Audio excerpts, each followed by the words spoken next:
एक रोबोट जो प्यार करना सीख रहा है, एक जंगल जो उससे अपना बनाने को तैयार नहीं, और एक कहानी जो आपका दिल तोड़ भी देगी और जोड़ भी देगी। ये है द वाइल्ड रोबोट, एक मशीन की सर्वाइवल और इमोशन की कहानी जो आपको हैरान कर देगी। सोचिए, अगर एक रोबोट जंगल में गिरा जाए, बिना किसी गाइड, बिना किसी फ्रेंड, क्या वो नेचर को समझ पाएगा? क्या एनिमल्स उसे अपनाएंगे? ये सिर्फ एक रोबोट की कहानी नहीं है, यह है एक मशीन की इंसानी सफर की कहानी। द वाइल्ड रोबोट, एक रोबोट, एक जंगल, एक कहानी जो इंसानियत को डिफाइन करती है। Welcome to the wild robot. कहानी की शुरुआत में हमें गरजते हुए बादलों को दिखाया जाता है। दरअसल एक प्लेन उड़ते हुए जा रहा था और उसके अंदर कुछ रोबोट रखे हुए थे। प्लेन क्रैश होने की वजह से जो रोबोट थे वह जंगलों में आकर के गिर जाते हैं। जब जानवर रोबोट के पास उछल कूद कर रहे थे तो इस दौरान गलती से रोबोट एक्टिवेट हो जाता है, रॉसम नाम करके। जब यह रोबोट एक्टिवेट होता है तो सभी जानवर उसे देख करके बहुत डर जाते हैं और उसे छोड़ करके भाग जाते हैं। जंगल में वह काफी समय से भटक रहा था और अपने कस्टमर को ढूंढ रहा था। रोबोट को डिजाइन किया गया था काम करने के लिए, इसलिए वह अलग अलग जानवरों के पास जाकर के उनसे काम के बारे में पूछ रहा था। लेकिन रॉसम को देख करके सभी जानवर डर रहे थे और उससे दूर भाग रहे थे। अब रॉसम इन जानवरों की भाषा को सीखने के लिए अपने सिस्टम के अंदर एनालाइज को ऑन कर देती है। काफी समय तक जंगलों में बैठने के बाद वह सभी जानवरों की भाषा को अच्छे से सीख लेती है। वैसे तो वह जानवरों से बात तो कर रही थी, लेकिन अभी भी कोई उसे पसंद नहीं कर रहा था। हर कोई उसे देख करके उसे छोड़ करके भाग जा रहा था। रॉसम को जब उसका कस्टमर नहीं मिलता है तब वो डिसाइड करती है कि अब उसे फैक्ट्री वापस लौट जाना चाहिए। इसीलिए वह सिग्नल देने के लिए अपने ट्रांसमीटर को ऑन करती है, लेकिन तभी वह गलती से आकर के नीचे गिर जाती है। जब उसकी आंख खुलती है तब उसे मालूम चलता है कि सभी जानवर उसके बॉडी पार्ट के साथ खेल रहे होते हैं। रॉसम फौरन अपने सभी बॉडी पार्ट को एकत्रित करती है और उसे अपने बॉडी के साथ में जोड़ लेती है। वो अपने ट्रांसमीटर को ढूंढते हुए गुफा के अंदर चली जाती है, जहाँ पर एक बड़ा सा जानवर था जो रॉसम के पीछे ही पड़ जाता है। वो उस जानवर से अपनी जान बचाते हुए भागती है और गलती से नीचे गिर जाती है। कुछ समय के बाद जब उसकी आंख खुलती है तब रॉसम को मालूम चलता है कि उसके नीचे एक पंछी दब करके मर चुका है। वो नीचे देखती है तब उसे मालूम चलता है कि उस पंछी का अभी भी एक अंडा बचा हुआ था। उसे जब मालूम चलता है कि अंडे के अंदर एक बच्चा है तब वो उस अंडे की देखभाल करने लगती है। लेकिन तभी रॉसम के पास एक चालाक लोमड़ी आ जाती है जो अंडे को चुराने के बाद यहाँ से भागने लगती है। भागते वक्त लोमड़ी गलती से पाइन के ऊपर गिर जाती है, जिसकी वजह से उसके शरीर में ढेर सारे कांटे चुप जाते हैं। फिर भी रॉसम उसे छोड़ करके जाती नहीं है, बल्कि उसके शरीर से एक एक कांटे निकालती है और उसकी हेल्प करती है। लोमड़ी के चले जाने के बाद रॉसम उस अंडे को बाहर निकालती है और देखती है कि अंडा फूट करके बच्चा बाहर आ चुका है। बच्चे को देखने के बाद हमें मालूम चलता है कि यह बच्चा घोजल का है। घोजल पंछियों की एक खासियत होती है कि जब उनकी आंख खुलती है तब उनके सामने जो कोई भी होता है उसी को वह अपनी माँ समझ बैठते हैं। रॉसम ट्रांसमीटर को ऑन करके यहाँ से जाना चाहती थी, लेकिन तभी वो घोजल अब उसके पीछे पड़ चुका था। वो बच्चे से कहती है, मुझे परेशान मत करो, मुझे यहाँ से जाने दो, मुझे अपने घर पर जाना है। इस दौरान वो बच्चा गलती से ट्रांसमीटर को तोड़ देता है। अगले सीन में हम कुछ जानवरों के बच्चे को देखते हैं जो कि अपनी माँ के साथ में खेल रहे थे। गलती से इन जानवरों की नजर रॉसम के ऊपर पड़ जाती है और वे उसके पास चले जाते हैं। रॉसम इस जानवर से कहती है, इस बच्चे की देखभाल करना, मैं अपने घर जा रही हूँ, मेरा यहाँ पर कोई काम नहीं है। तभी वह जानवर रॉसम से कहती है, आज से इस बच्चे की देखभाल करना तुम्हारा काम है। काम मिल जाने के बाद रॉसम बहुत खुश हो जाता है और उस बच्चे की देखभाल करने के लिए तैयार हो जाता है। इसके बाद रॉसम उससे पूछती है, आखिर मैं इसकी देखभाल कैसे कर सकती हूँ? जिसके बाद वह जानवर बताती है कि तुम्हें इस बच्चे को खाना, तैरना और उड़ना सिखाना होगा। प्रकार के काम मिल चुके थे और वह इन कामों को करने लगती है, लेकिन इन तीनों काम को पूरा करना इतना आसान भी नहीं था। इस दौरान हम उस चालाक लोमड़ी को भी देखते हैं जो कि रॉसम के ऊपर नजर रखे हुआ था। चालाक लोमड़ी रॉसम के पास जाता है और कहता है, मेरा नाम फिंग है, इस बच्चे की देखरेख करने में मैं तुम्हारी मदद कर सकता हूँ। फिंग को पता था कि आखिर घोजल का बच्चा क्या खाता है, लेकिन असली बात वह रॉसम को नहीं बताता, बल्कि वह अपना पेट भरने के लिए रॉसम की मदद से अलग अलग प्रकार के खाने ढूंढता है और बड़े आराम से सभी खानों को खाकर अपना पेट भरता है। लेकिन बाद में खुद का पेट भरने के बाद वो गोजली को खिलाने के लिए जमीन में से कुछ छोटे छोटे कीड़े निकालता है, जिनको वह बड़े चाव से खाने लगती है, क्योंकि वही उसका खाना था। अब इस तरीके से रॉसम को मालूम चल जाता है कि आखिर यह बच्चा कौन सा खाना खाता है और इस तरीके से उसका एक मिशन भी पूरा हो जाता है। फिंग के कहने पर रॉसम उस बच्चे के लिए एक घर बनाती है, लेकिन छोटा घर बनवाने से अच्छा वो बड़ा घर बनवाती है ताकि वो भी उसमें एडजस्ट हो जाए। धीरे धीरे गोजल का बच्चा बोलना सीख गया था। फिर वह रॉसम से पूछता है, मेरा नाम क्या है? जिसके बाद रोशम उसका नाम ब्राइट बिल रख देती है। धीरे धीरे समय के साथ साथ ब्राइट बिल काफी बड़ा हो जाता है, लेकिन पशु पक्षियों के साथ उसने ज्यादा समय नहीं बिताया था। इसी वजह से अभी भी उसके पास जाने से सभी लोग इतराते थे। ज्यादातर वो रोशम के साथ में ही रहता था और उसे ही अपनी माँ समझता था। ब्राइट बिल को तैरना सिखाने के लिए रोशम उसे लेकर एक नदी के पास आती है। धीरे धीरे ही सही, लेकिन ब्राइट बिल को तैरना आ गया था। ब्राइट बिल गलती से तैरते हुए उस जगह पर पहुंच जाती है जहां पर उसके ही जैसे बहुत से पक्षी थे। अभी भी उसे अच्छे से तैरना नहीं आता था। इसी वजह से उसके बिरादरी के जो थे वो उसका मजाक उड़ा रहे थे। ब्राइट बिल को परेशान देख रोशम उसे बचाने के लिए आ जाती है। जैसे ही वो वहां पहुंचती है तभी सभी पक्षी डरकर वहां से भाग जाते हैं। एक खतरनाक मछली थी जो ब्राइट बिल को पानी के अंदर खींचने लगी थी। वो मछली ब्राइट बिल को खा लेती। उससे पहले ही रोशम उसके ऊपर हमला कर देती है और ब्राइट बिल को बचा लेती है। उसी समय ब्राइट बिल के बिरादरी वाले फिर से आ जाते हैं। उसके बिरादरी वाले ब्राइट बिल से कहते हैं, तुम जिसके साथ जा रही हो उसी ने ही तुम्हारी माँ को जान से मार दिया है। यह तुम्हारी माँ नहीं हो सकती। अगर होती तो तुम भी हम में से एक होते। ये सब सुनकर फिंग को गुस्सा आता है और वो इन पक्षियों के ऊपर हमला करता है, लेकिन रोशम उसे रोक लेती है। दरअसल फिंग इन पक्षियों को यह सब बोलने से मना कर रहा था, लेकिन अब जैसे कि ब्राइट बिल को सच्चाई का पता चल चुका था, इसीलिए वह रोशम से नाराज हो गई थी। वह कहती है, तुमने मेरी माँ को क्यों मारा? तब रोशम बताती है, वो एक हादसा था। ब्राइट बिल कहती है,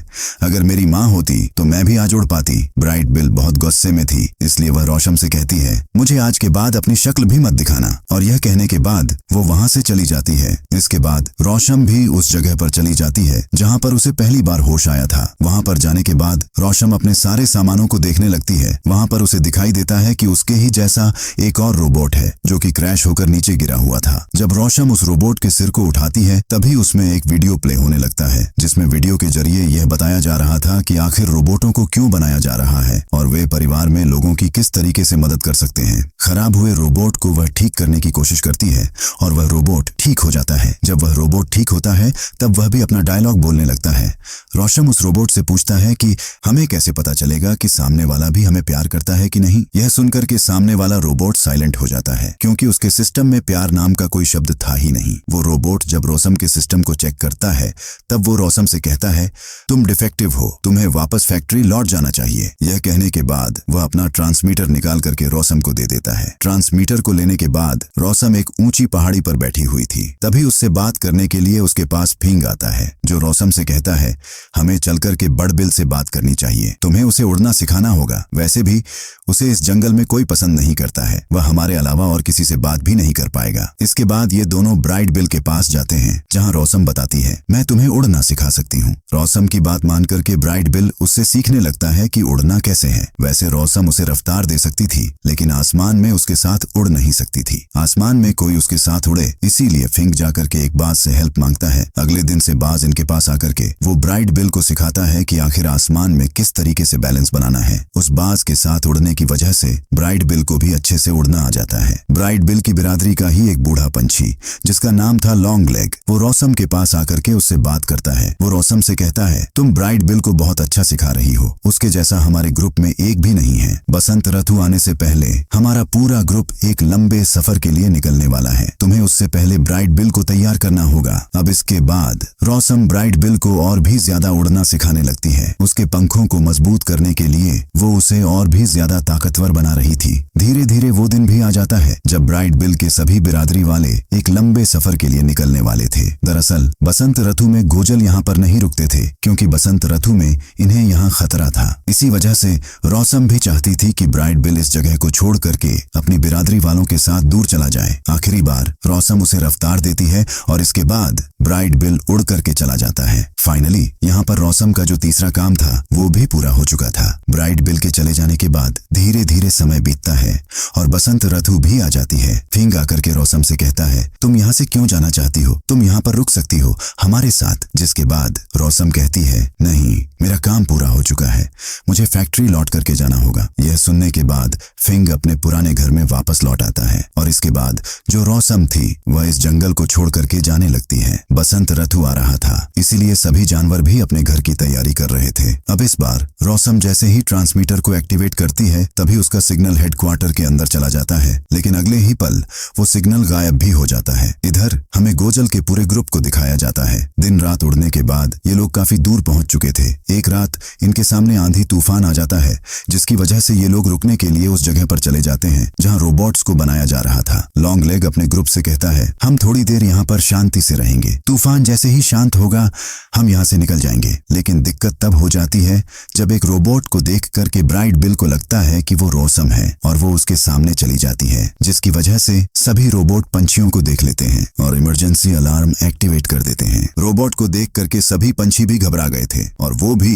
अपनी जान बचा करके यहाँ से भागने लगते हैं। सभी पंछियों को ठिकाने लगाने के लिए एक रोबोट बाहर निकलता है और सभी को खतरनाक तरीके से शूट करने लगता है। लॉन्ग लेग के कहने पर अब ब्राइट बिल टीम को लीड कर रहा था। अब उसके ऊपर जिम्मेदारी थी कि वो अपनी बिरादरी वालों को यहाँ से सही सलामत बाहर निकाले। इधर जो लॉन्ग लेग था वो रोबोट का ध्यान भटकाने के लिए उसके सामने आ गया था। खैर अब यहाँ पर सीन कट होता है और हमें फिंग और रॉसम को दिखाया जाता है। यहाँ हमें यह भी मालूम चलता है कि रॉसम अभी तक इस जगह को छोड़ करके गई नहीं है। फिंग उसे बताता है कि बर्फ पड़ने की वजह से सभी जानवर बहुत परेशान हैं। इसके बाद रॉसम सभी जानवरों की हेल्प करने के लिए बाहर बर्फ में आ जाती है। फिंग उसे बताता है कि जानवर कहाँ कहाँ पर हैं और जो रॉसम थी वो जानवरों को निकालने का काम करती थी। इस तरीके से रॉसम सभी जानवरों को बर्फ से निकाल करके अपने बनाए हुए घर के अंदर लेकर के आती है। आखिरी में जो गोजल बचा हुआ था उसे भी लेकर के वो अपने घर के अंदर आती है। अंदर आकर के जब वो देखती है कि सभी जानवर आपस में लड़ाई झगड़ा कर रहे हैं तब वो फिंग से कहती है कि कुछ करो और इन लोगों को शांत कराओ। इसके बाद फिंग जोर से चिल्लाता है, जिसकी वजह से सभी लोग रुक जाते हैं और फिंग की बात सुनने लगते हैं। वो सभी जानवरों से कहता है, हमें एक डील करना होगा, अगर हम बाहर गए तो मर जाएंगे और अंदर रहेंगे तो एक दूसरे से लड़ करके मर जाएंगे। जिस रोबोट से तुम लोग डरते हो उसी ने ही अपनी जान जोखिम में डाल करके तुम लोगों की जान बचाई है। इसीलिए रॉसम चाहती है कि जब तक हम यहाँ पर हैं तब तक हम लड़ाई झगड़ा ना करें बल्कि शांति से यहाँ पर रहें। अब फिंग की बातों को सुनने के बाद सभी जानवर सीरियस हो जाते हैं और सभी लोग एक दूसरे का ध्यान रखने लगते हैं। इस तरीके से दोस्तों आराम के साथ सभी जानवरों का बसंत ऋतु बीत जाता है। बसंत ऋतु बीत जाने के बाद गोजल वापस से लौट करके जंगल में आ जाते हैं। रॉसम भागते हुए जाती है और ब्राइट बिल की तलाश करने लगती है। वह दूर से देखती है कि उसकी बिरादरी वाले जो उससे नफरत करते थे अब उन्हें उससे प्यार हो गया है, लेकिन अभी भी ब्राइट बिल के साथ साथ उसके बिरादरी वाले थोड़ा नाराज थे क्योंकि उन्होंने लॉन्ग लेग को खो दिया था। ब्राइट को खुश देख करके रॉसम उससे जा करके नहीं मिलती है। ट्रांसमीटर की वजह से जो सिग्नल हेडक्वार्टर के अंदर गया था उसी की वजह से वे लोग रॉसम को ढूंढ लेते हैं। रॉसम को लेने के लिए वांडा नाम करके एक रोबोट आती है जो कि टूटे फूटे रोबोट को ठीक करने का काम करती है। वो रॉसम से कहती है, तुमने जंगल में बहुत वक्त गुजार लिया, अब तुम्हें मेरे साथ चलना होगा। रॉसम जाने के लिए तैयार हो जाती है क्योंकि अब उसका यहाँ पर कोई काम भी नहीं था। वो जैसे ही स्पेसशिप के अंदर जाती है तभी भागते हुए फिंग आता है जो रॉसम से कहता है, ब्राइट बिल तुमसे मिलना चाहता है। ये सुनकर के रॉसम बहुत खुश हो जाती है और ब्राइट बिल से मिलने के लिए फिंग के साथ जाने लगती है। लेकिन रॉसम को जाता हुआ देख करके वांडा खुश नहीं थी। वो अपने सभी रोबोट को भेजती है रॉसम को वापस लाने के लिए। ब्राइट बिल से मिलकर के रॉसम बहुत खुश थी और अब वो जंगल में ही रहना चाहती थी। लेकिन उसी समय वांडा के सैनिक आकर के इन लोगों को चारों तरफ से घेर लेते हैं। सभी जानवर मिलकर के वांडा के सैनिकों पर हमला करते हैं और उन्हें खूब मजा चखाते हैं। इस दौरान वांडा रॉसम के ऊपर हमला कर देती है और उसे अपने स्पेसशिप के अंदर खींच लेती है। दरअसल वांडा रॉसम के अंदर लगाए हुए चिप को निकालना चाहती थी। वो चेक करके देखना चाहती थी कि आखिर रॉसम के अंदर इतना बदलाव कैसे आया। रॉसम को ले जाता हुआ देख करके ब्राइट बिल अपनी पूरी टीम को इकट्ठा करता है। सभी गोजल एक साथ जाते हैं और स्पेसशिप के ऊपर हमला कर देते हैं। इस दौरान मौका देख करके ब्राइट बिल डाइव मारती है और स्पेसशिप के अंदर चली जाती है। रॉसम को ढूंढते हुए वो उस तक पहुंच जाती है जहां वो देखती है कि वो बेहोश पड़ी हुई थी। सर के पीछे निकले हुए चिप को ब्राइट बिल अंदर डाल देती है। वापस से चिप लग जाने की वजह से कुछ समय के बाद रॉसम को होश आ जाता है। अब इसके बाद रॉसम ब्राइट बिल को अपने साथ लेती है और स्पेसशिप से दूर भागने लगती है। जैसे ही वो स्पेसशिप के बाहर आती है तभी एक जोरदार धमाका होता है और पूरा स्पेसशिप तबाह हो जाता है। ब्राइट बिल को सही सलामत लेकर के रॉसम नीचे आ जाती है। जंगल में जोरों से आग लगी हुई थी, इसीलिए सभी जानवर मिल करके भाग करके बीवर के पास जाते हैं। बीवर वो जानवर है जो पेड़ों को फालतू में काटते रहता है। इसी वजह से वो लोगों को फालतू और बेवकूफ लगता है। लेकिन आज के दिन उसके द्वारा काटे हुए पेड़ की मदद से ही इन लोगों का जंगल बच पाता है। जब ये लोग पेड़ को नीचे गिराते हैं तब पानी जंगल के अंदर आने लगता है, जिसकी वजह से सारा आग बुझ जाता है। ब्राइट बिल और रोशम सही सलामत जंगल में पहुंच चुके थे और बाकी के सभी जानवर भी बहुत खुश थे। वैसे आग लगने की वजह से इनका पूरा जंगल घर बर्बाद हो गया था, लेकिन दिक्कत की कोई बात नहीं थी, क्योंकि रोशम के साथ सभी जानवर मिलकर के जंगल और घर को फिर से ठीक कर देते हैं। आखिरी में रोशम ये डिसाइड करती है कि वो इस जंगल को छोड़ करके वापस फैक्ट्री लौट जाएगी, क्योंकि उसे पता था कि फैक्ट्री वाले उसे लेने के लिए फिर से आएंगे और फिर से जंगल और जानवरों पर खतरा होगा। रोशम के चले जाने के बाद सभी जानवर लड़ते नहीं हैं, बल्कि एक साथ रहते हैं और उसकी यादों के साथ वक्त बिताते हैं। वैसे बीच बीच में चोरी चुपके जाकर के ब्राइट बिल रोशम से मिला करती थी, जिसके बारे में किसी को खबर नहीं था। दोस्तों, इसी के साथ यह कहानी यहीं पर खत्म हो जाती है।